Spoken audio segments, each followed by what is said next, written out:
Comment naissent les émotions? À quoi servent-elles? Comment peuvent-elles si souvent interférer dans notre quotidien et changer ce que nous avions prévu? Tout d'abord, il faut différencier l'émotion du sentiment.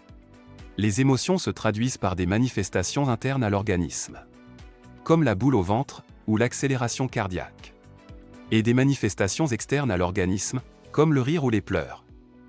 Les sentiments, quant à eux, correspondent à l'interprétation mentale rationnelle que nous faisons de l'émotion.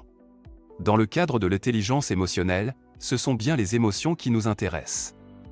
De nombreuses personnes croient que les émotions résultent directement de notre cerveau. Déjà, faudrait-il savoir ce qu'est un cerveau, et de quel cerveau parlons-nous? Un cerveau est un système cognitif composé de neurones, et permettant de générer et de transmettre de l'information, par le biais de neurotransmetteurs. Tout le monde connaît le cerveau encéphalique, contenu dans notre boîte crânienne, et composé de 100 milliards de neurones. Connaissiez-vous aussi notre cerveau entérique, qui se situe au niveau de nos intestins? Ce cerveau est constitué de 100 à 200 millions de neurones. Et ce n'est pas tout. D'après des recherches scientifiques récentes, notre cœur contient environ 40 000 neurones. Ce qui en fait un cerveau également. Ces cerveaux, bien que reliés entre eux, fonctionnent indépendamment, et ont donc des mémoires propres. La médecine traditionnelle chinoise désigne le plexus solaire comme le centre des émotions. Il se situe, 3 doigts, au-dessus du nombril. En fait, il est très simple à trouver.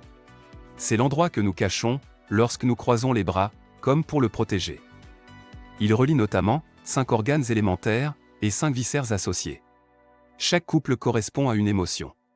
Le foie et la vésicule biliaire pour la colère, le cœur et l'intestin grêle pour la joie, la rate, le pancréas et l'estomac pour le souci, les poumons et le gros intestin pour la tristesse, les reins et la vessie pour la peur.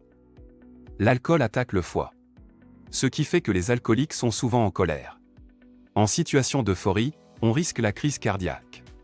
Nous pouvons être inquiets lorsque nous n'avons pas digéré quelque chose. Lorsque nous sommes tristes, notre respiration s'altère et se saccade. Il nous faut ce fameux coup de rein pour surmonter nos peurs.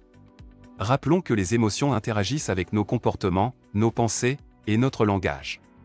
C'est pour cela qu'une intensité émotionnelle forte nous fait oublier notre intention, perdre nos mots ou encore hausser les épaules.